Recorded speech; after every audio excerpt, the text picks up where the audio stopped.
All right, well, I'll go ahead and start that over then. So, giving her introductory talk this morning is Elizabeth Goldstein. Elizabeth has been practicing with the Quantum School of Zen since 1999, starting with Penobscot Area Zen Group in Pushaw, Maine.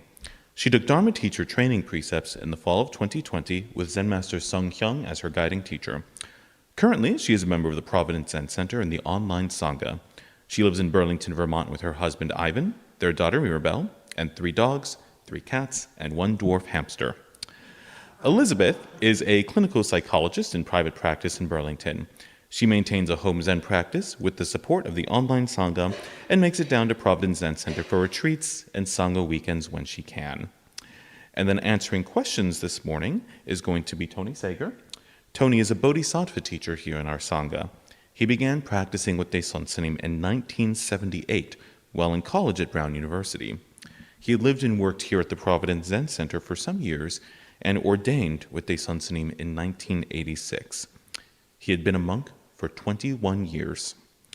Tony had a long period of being apart from the Quantum School of Zen, as he had been with another teacher for some time, but returned to the Quantum School of Zen in 2015. He and his girlfriend, Randy, have relocated back to Providence, where he works as a psychotherapist. So thank you both for your talks, and take it away, Elizabeth.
Being with you today.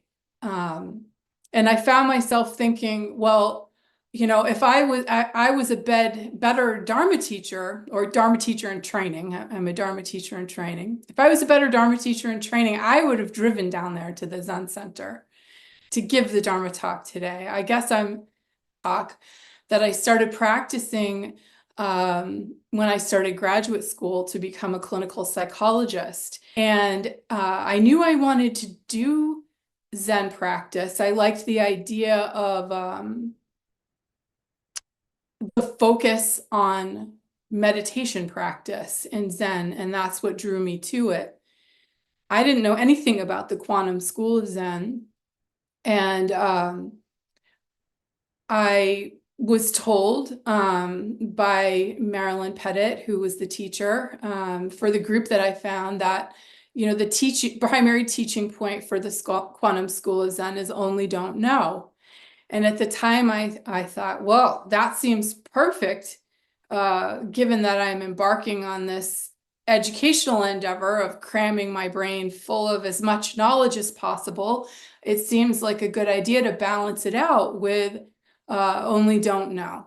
So I really took that to heart at the time, and I didn't do any research about the Quantum School of Zen, where the lineage comes from, how it fits in with other Zen lineages, what differentiates it from Buddhism as a whole, and that type of academic way of understanding is typically how I function. So this was really trying on a new way of approaching learning.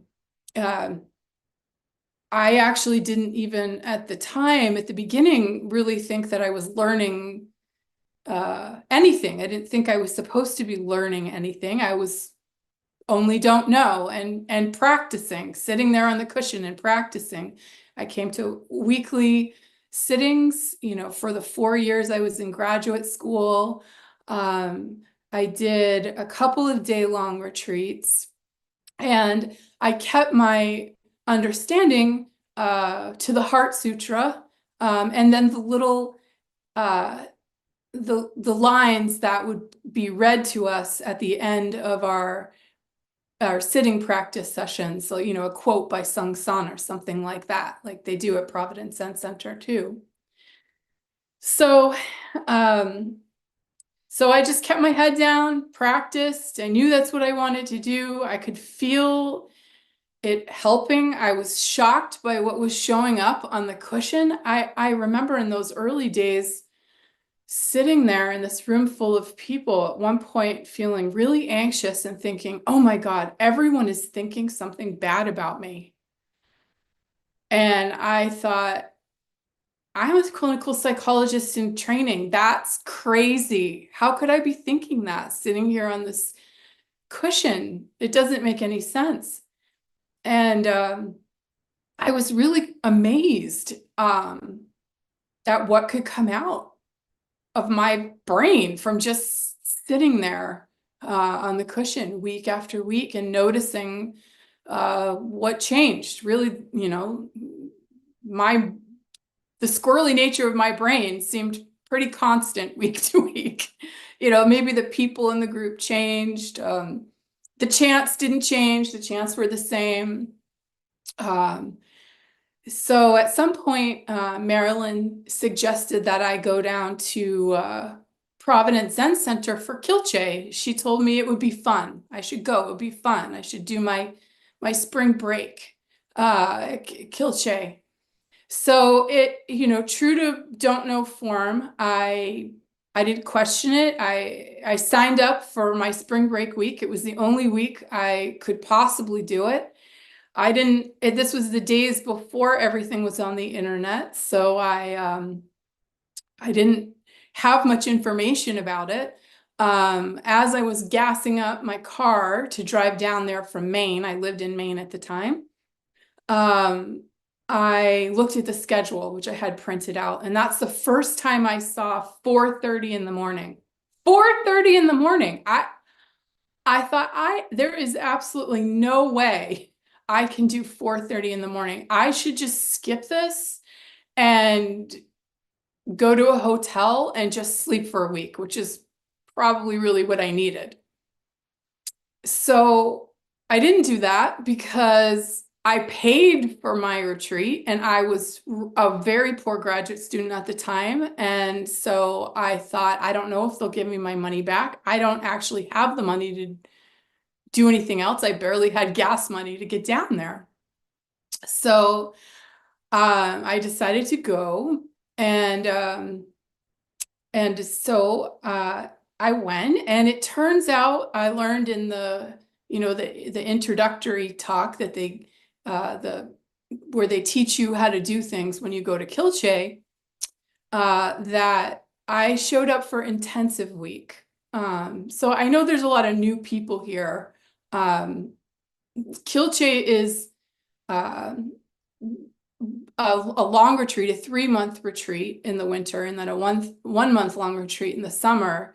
And I don't know exactly how you translate it, but it translates to something like tightening up your practice. So intensive week is the intensive tightening up your practice of the tightening up your practice. And I didn't actually know, what any of this meant, but I knew I was in way over my head, and I was in a lot of pain. I had absolutely no idea what to do, and the retreat is in silence, so I felt like I couldn't ask anybody for anything, and I just had to figure it out. So it was very difficult for me. And when I went to the first interview with the teacher, I said, my knees really hurt and it's distracting me. from sitting there in the cushion. And the teacher gave me a lecture about the difference between suffering with a big S and suffering with a little s. Now, my first thought when he said that to me was, who decides what's a big S and what's a little s? But I didn't have enough confidence in myself at the time, in my true self, in any sort of clarity to feel like I could challenge the teacher in that way. So I didn't say that. I didn't get any tips on how to make my knees feel better. And I went back to the Dharma room. And, no one was using a chair in the Dharma room. No one was even using a bench. Everyone, this was hardcore week. It was hardcore week and there were a bunch of hardcore people there. That's the way it seemed to me. So I sat and I was miserable. And finally I said to myself, I can't do this anymore. I need to leave. And then my mind immediately set to work on itself saying, oh my God, I would be a terrible Zen student, a Zen practitioner if I leave this retreat early. The teacher already said how terrible it is if you leave early. And so if I leave early, I'm going to be humiliated and I'm going to feel like a failure. But if I stay, I'm so miserable sitting here on the cushion. All I can do is think about how much my knees hurt and focus on the tiny bit of comfort I got in that moment that we were eating, which, it felt like the only comfort I had during this whole retreat. So eventually I realized this was a koan. I kind of had been finally told what a koan was. And I thought, well, I'm not acting on this until I figure it out, until I decide which one is the right one to do. So I sat on the cushion and during one meditation session, something happened. Suddenly, my mind, something opened up in my mind, this vast empty space, and nothing mattered. Nothing, what I was thinking didn't matter. What was happening with my knees didn't matter. What was happening with other people didn't matter. All that mattered was this. And I was very aware this was true. It was real. And oh my God, I think this is like a thing that they've been talking about. And I decided, in that moment, I realized clearly it didn't matter if I stayed. It didn't matter if I left. This was the one pure and true thing. I could get up and run out the door and it wouldn't matter. And so I sat and I decided I was leaving. So I waited till the meditation session was over and I asked how I do that, and they told me, I would have to wait until 9 a.m. and then it would work out. I could leave. And so I left, with feeling. I did eventually, the thinking mind returned, and I was feeling pretty humiliated and like a failure as I walked down the hill with my suitcase. And it was a long time before I went back. I did a couple of other day-long retreats in Maine, and that included koan practice, and decided, I just put the whole Kilche thing aside. I didn't know what to make of the whole thing. Something important happened, and I didn't know what to do with it.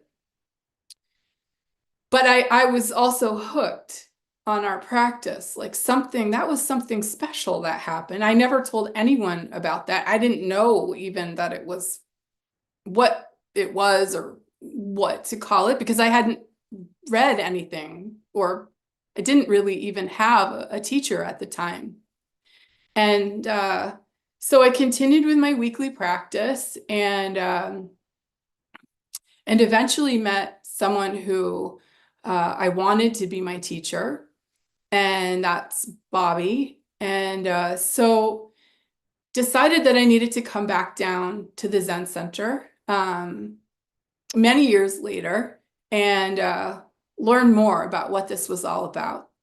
So I came down to the Zen Center and I started doing some reading. And that was the point at which I learned that there was actually a progression to the koans we have in our School of Zen.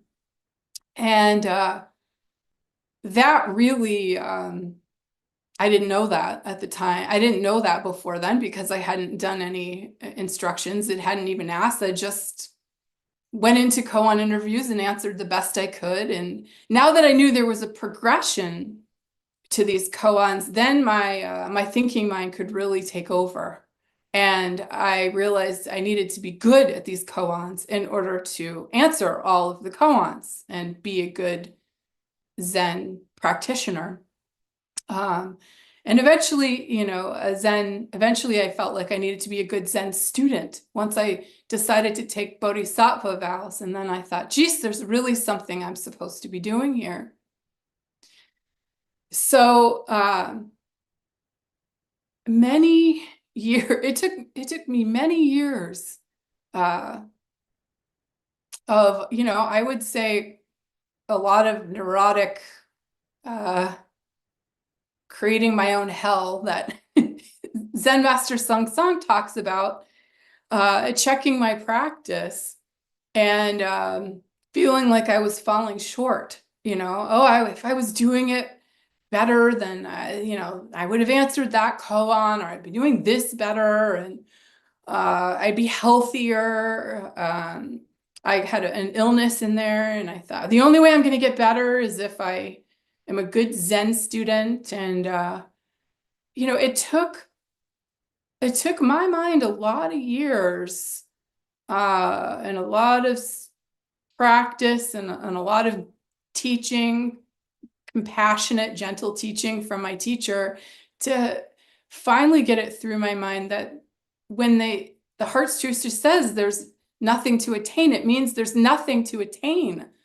All this time I was trying to attain something, being a good Zen student. And so it's so interesting that, that still comes up today. So I went from being a Zen student to being a Zen teacher in training. And, my mind, I've had these realizations along the way, these aha moments. And yet the mind is still there. My mind is still here. It's this constant practice and coming back to what is a good Zen teacher? What is my function here today? I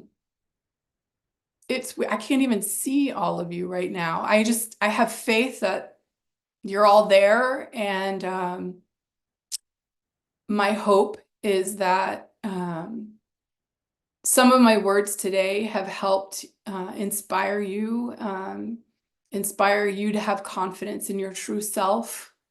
And I find myself wondering if you have any questions. So I'll leave it there. And I guess I'm turning it over to Tony, right, for questions. So thank you. Thank you, Elizabeth. Thank you so much for your wonderful talk. And just want to say, of course, I wish we were sitting here together, but you are a wonderful Dharma teacher in training, whether you're here or there, and you certainly are enough. And thank you for your talk and your practice all these years and your endurance and all. Thank you. Great. Yeah. Does anyone have a question? It may be related to something that Elizabeth shared with us, or something unrelated. Any question? Yeah, please.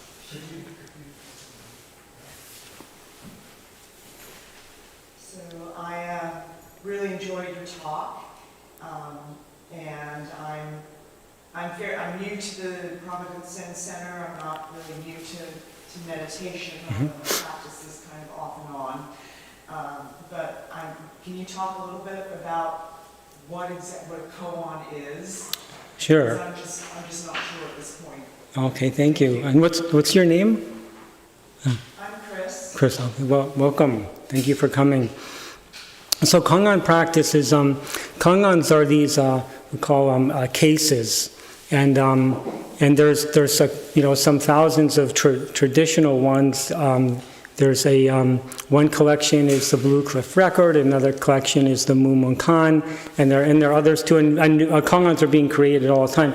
But a Kangan, many of the old ones are interactions between a teacher and a student, but not all of them. But a Kangan presents a situation, something happened there, and then some Kangans have one question, some may have multiple questions, but basically it's a question that cannot be answered from the thinking, the conceptual mind.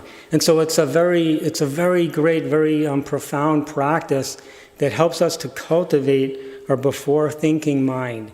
Because that whatever is presented in the Kangan and whatever the question is, it brings us to a place of before thinking. So we have to perceive what's happened there, what's going on. And one thing our founding teacher, Zen Master Soeng Hyang, always said is that when we perceive clearly things just as they are in this moment, then our clear or correct relationship, situation, and function to this present moment circumstance can appear, and then we can manifest that. So the Kangan practice, they're not riddles, and it's not about getting the answer and chalking another one up. Oh, I got that one, and all. It's not about that, but it's an incredibly profound practice that really deepens our don't know mind. Yeah. So it's one of the practices that we do in our sangha. Kangan interviews are done with teachers who have been authorized to lead Kangan practice. So in our school, it's our Zen masters and our Jido Popsanims, our master Dharma teachers. So it's a very powerful practice. It's very, very great. I've always had great appreciation that we do this practice. Yeah. So then what's important is how that translates. It's not the Kangans and the cases themselves. That's not the main point. It's like doing that practice, just as all of our other practices at large, how that translates over to our everyday life, right? So something like Kangan practice, and again, it's one of a number of practices we do, then, and this is the main point, of course, of practice, direction, Dharma practice, is then how that translates into our everyday life. So how we show up and meet each situation and circumstance as it arises, right? So that our thinking and conceptual mind or our ideas about the present moment situation, that, with time, maybe they get in the way a bit less, and then again more, we're able to perceive our clear, correct relationship, situation, and function to this present moment, and then we can manifest that. Okay. Thank you for your question. Okay. Any other question? Yep. And you can maybe share your name when you, please. My name is Fela, and I was wondering, building off of the last question, how would one go about doing koan practice? Would you have to find a teacher to practice with? Is there any way to practice on your own? What Sure. are the steps? Okay. Kind of? Thank you. So in our school there are many opportunities to do Kangan practice, and it's not something we just, in our school, it's not something we just do on our own or learn it from a book or something. We do it, what's important, our sangha is doing it actively with a teacher, right? And so some of the opportunities are, so for example, on Wednesday evenings here at Providence Zen Center, we have a public night every Wednesday. And twice a month, Kangan interviews are offered. So if someone has been, usually if someone is just here for the first time on a particular Wednesday, we say maybe come, wait to the next time if you want to have an interview. So at least that night, just get used to maybe the meditation and the chanting we do. But once you've been here once or a few times, you can have an interview. They're offered on the first and third Wednesdays of the month. And the way it goes, normally these days, Kwan Hangsnim JDPSN, one of our monks here, our abbot, he offers those on the first Wednesday of the month, and usually Dennis Dharma JDPSN, these are Master Dharma teachers, offers on the third, and then once in a while we have in our here with us today is Zen Master Soeng Hyang there in the back, and Zen Master, you I'll talk about Tuesday night in a moment, but sometimes once in a while are you offering them on Wednesday evenings? Yeah, those months that have 5 Wednesdays. Oh, okay, great. So on the fifth, when there's a fifth Wednesday, then Zen Master Soeng Hyang offers them. And then another thing that happens twice a month is Zen Master Soeng Hyang on the second and fourth Tuesday nights online. And this is accessible for our website. There's a practice that starts at 6:30 p.m. There's chanting, and then there's sitting. And Zen Master Soeng Hyang does Kangan interviews online, those twice a month. And then the other thing is, then whenever you do a retreat here, a sitting retreat, whether it's a 1-day retreat, a 2-day retreat, a 3-day retreat, or a 7-day retreat, or kilche. So part of that always is interviews. And also related to this, thank you for your question. Coming up on September 21st, which is 2 weeks from yesterday, we have Introduction Foundations of Zen. It's an introductory workshop from like 9 to 3 or 4 with Zen Master Soeng Hyang, and then some of us other folks will do different parts. And there won't be Kangan interviews then, but it's an introduction to all the practices we do, and someone will be speaking more on Kangans as well. And then I do believe that there's a retreat in progress right now, yesterday and today, but I believe our next actual sitting retreat will be on Saturday, October 5th, led by Zen Master Soeng Hyang.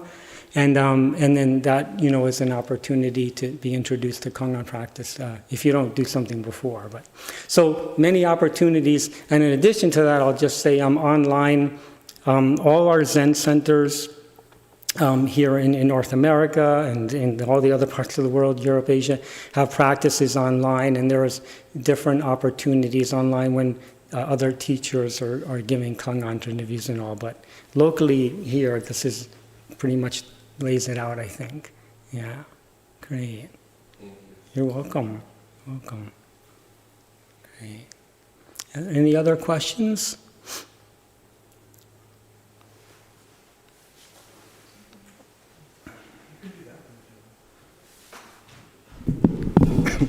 Hi, Tony. I'm Catherine. So I don't necessarily have a question, more of a reflection to the Dharma talk this morning. I also had signed up for the Kyoche over the summer, and it was the last week, and I was really excited for it. And my third day in, I had to leave due to an emergency, and I also felt like very embarrassed, on myself, and I felt humiliated, like, oh, I didn't meet this expectation. And luckily, everything turned out okay with the family emergency, but if it weren't for other teachers, mm-hmm. I would have probably not come back as soon as I did. Mm-hmm. So it is definitely something that we cultivate within ourselves, right? And we start to listen to our thoughts about what an experience is like. So I just wanted to thank you, Tony, for being that voice, to just come back, that it really didn't impact anyone else's, training or expectation around what it means to just come in and practice, right? So thank you. Thank you. Thank you, Catherine. And this is a very, very important point.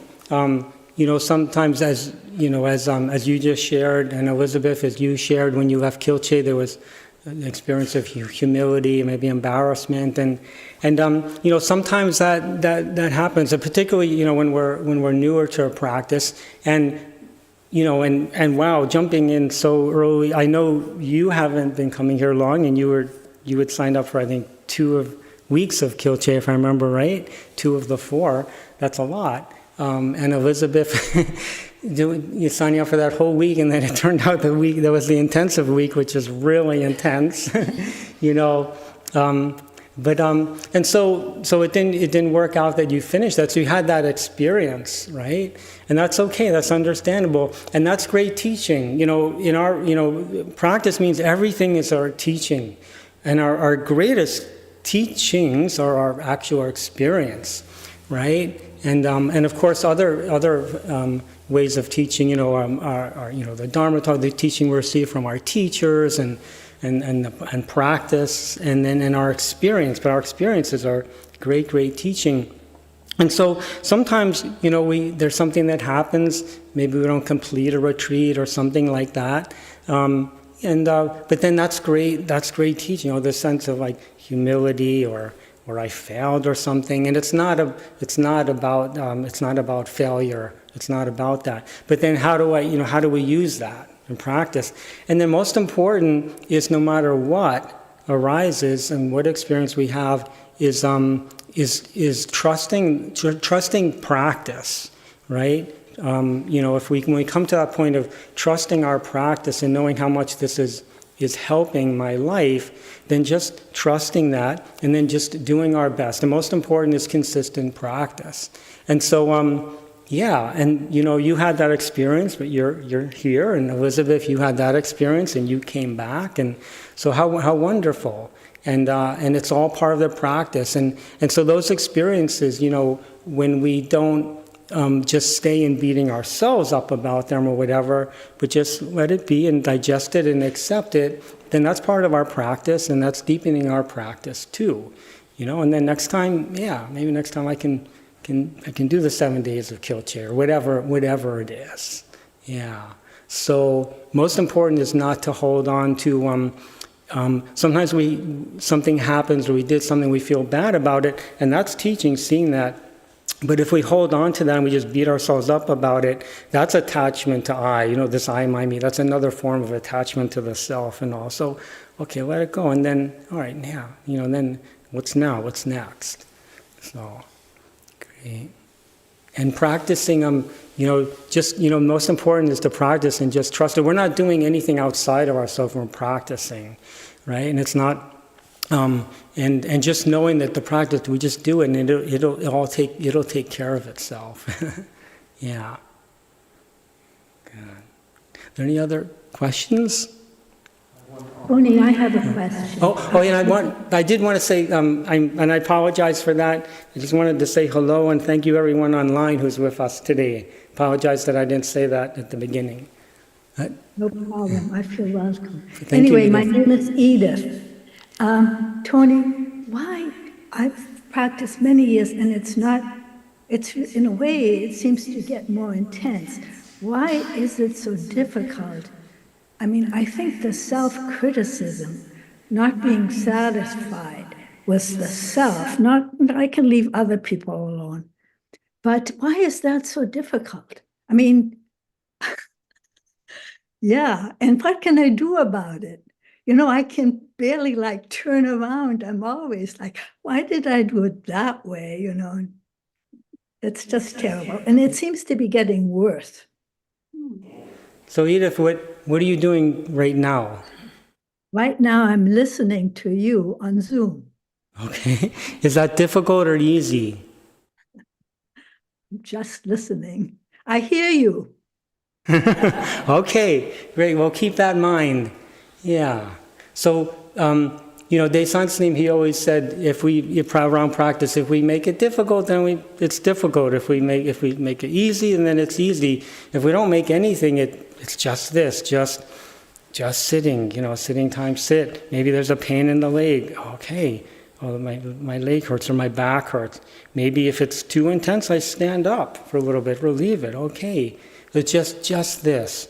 So what our mind makes difficult, our mind makes easy. And so when something feels challenging or difficult, just seeing that as it is, and then just coming back to don't know. And then what do I have to do? Okay, maybe whatever it is, right? But just what's important is accepting. When we fall into not accepting what is, and we make our story about it, oh, this is so hard, it's so difficult, I can't do this, then that becomes suffering. Now, when non-acceptance of what is, I often talk about this, always crosses that line to what we can call suffering. There's all different kinds and forms and levels of suffering, but even something not such a big deal, when we can't accept what's manifesting right now, that always becomes a kind of suffering. But when we're able to accept it, then even a hardship or grief or something, it's not suffering, it's grief, it's hardship, but then we're with it as it is, and then we can navigate our way. Then again, like our clear, correct relationship situation functions, the present moment can appear. So maybe I'm sitting and the back hurts quite a lot, or maybe the knee, and I notice, well, this isn't so good for my knee, this could actually be damaging. Then, okay, then my correct situation maybe is to stand up. It's okay to stand up for a few minutes, right? Behind the cushion, hands in hapchang, and relieve it. Then it's not hard. Yeah.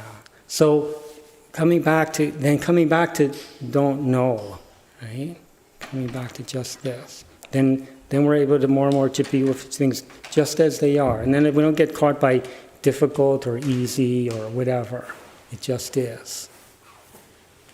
Is that helpful? It is helpful. But what mostly is for me is that well, never mind.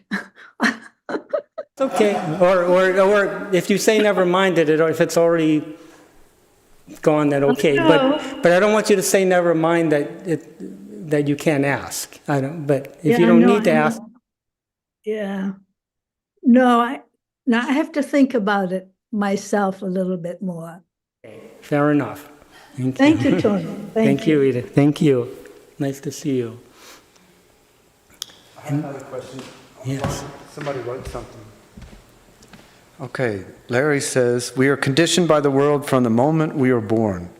How does Zen practice help us to see and overcome the negative impacts from it? From conditioning, yeah. That's so true. Of course, conditioning begins from that moment when we first come out. Yeah, and so our practice is more and more being with things as they are. And in another way, these are just words, right? Words are just words, and we need words though to communicate and convey meaning. But then knowing more and more our true self, right? Our true self, which is before thinking, before name and form. We're not separate self from all beings. We're not separate. And so so there's so much conditioning from our parents, our families, from school, society, it's just constant. Conditioning is happening all the time. And so our practice, our direction is about knowing a true self, right? A true self, this non-separate self. And so that's most important. And so practicing, and again, our continuous practice is very important so that we can become freer and freer of all the conditioning, and then we can be very much in this world, but we're not controlled by all the conditioning. And then more and more we know who we are, and our direction becomes clearer and clearer, and then we can live that. And in our direction, very much we're not separate. So very much it's about then our love and compassion arises and manifests. So how may I help you? What may I do for you? This mind appears, and we live very much that way. And so that's a wonderful question. Thank you, Larry. And I think that I would just say that that's our practice direction, is to become freer and freer of all the conditioning and have our clear, true human direction. So the way to do it is to practice. Practice, and And about that, I'll just say, for a moment that practice is everything in everything in life. It's every moment. But we typically kind of can break practice down into we might call formal and then informal.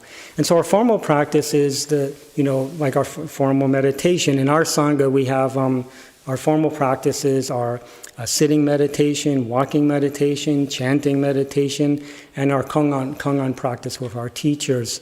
And then retreat, and also our bowing, prostration practice and things like that. We have during retreats, some retreats, formal eating practice. But anyway, those are, and that's very important. Formal practice is very, very important.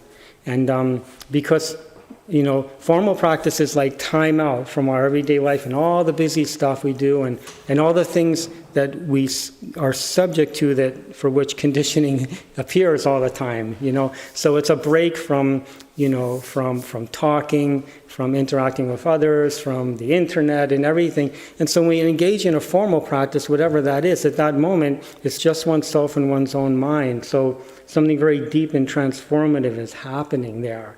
And so that's very, very important. And then there's our informal practice, which is everything we do in our everyday life. And as our guiding, Daesan Sim always taught, whatever we're doing in this moment, just come back. What am I doing just now? Just do it. We're listening in a conversation, listening with someone, then just listening. Working time, just work, right? So that's so to answer the question, really, the way to become free and free of all the conditioning is to practice, and both have a daily meditation practice, even if it's just a little bit, doesn't have to be hours, whatever, but some practice where we're really just coming to this place of just now, and outside of all the busy stuff, just this moment, coming back, right? And then our everyday life, coming back. We always have this moment, and this moment is always clear when we come back to it just as it is. So the everyday life practice is very, very important and powerful too. So, good. Maybe, it's 11:31. It's time? It's time. Okay. Well, thank you. Thank you, everyone, for being here today, who are here in person, and thank you, everyone online, for being there. And again, thank you so much, Elizabeth, for your talk.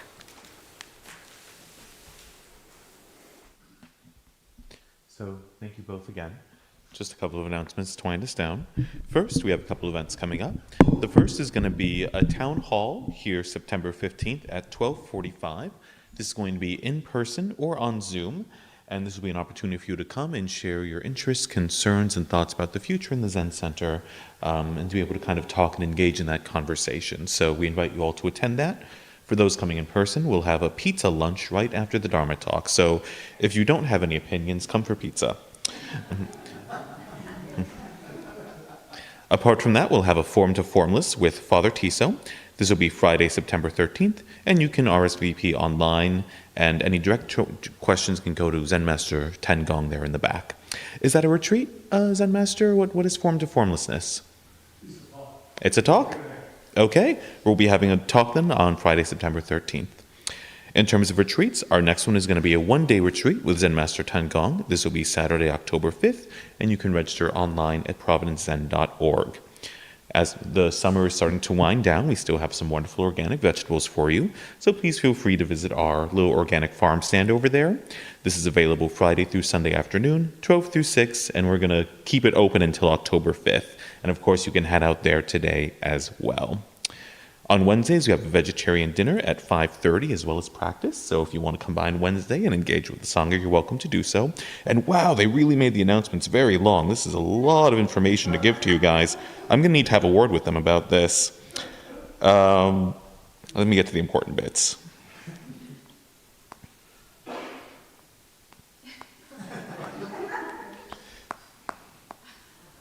Okay, well, to summarize, we have various other programs that we offer here as well. Tuesday nights, we have refuge recovery for those struggling with addiction in a Buddhist sense. So if that is something you or people in your life encounter, please consider coming to that as well. Last and not least, practice is always free. electricity and maintaining this space is not. If you would like to help support this place, there's a number of ways you can do so, either by volunteering your time, donating directly through financial support, which you can do online or at our donation box in the person, or consider becoming a member of the Kwan School of Zen. And that monthly gift will help sustain both the Zen Center here as well as the school as a whole.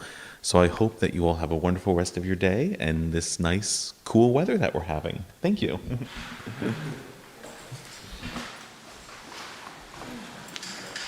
Good to see you. Good to see you soon. Great question. It was all full of questions.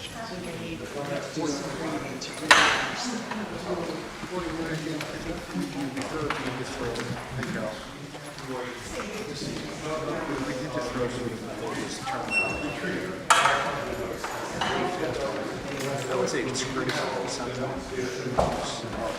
We people were coming for the first time.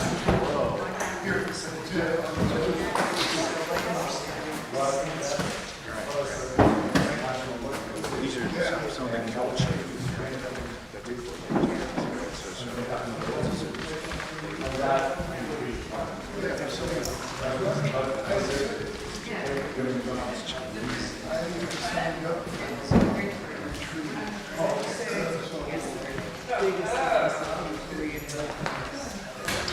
I always think of Zen as being a The term Zen is not originally actually from Japan. It's not originally from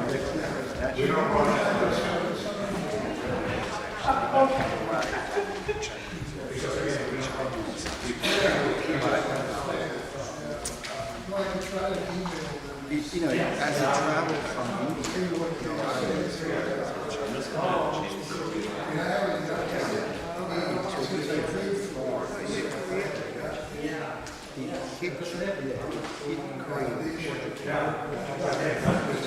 only by a few hundred years. It's just not like, you know, a large scheme of things. But, you know, the ones that are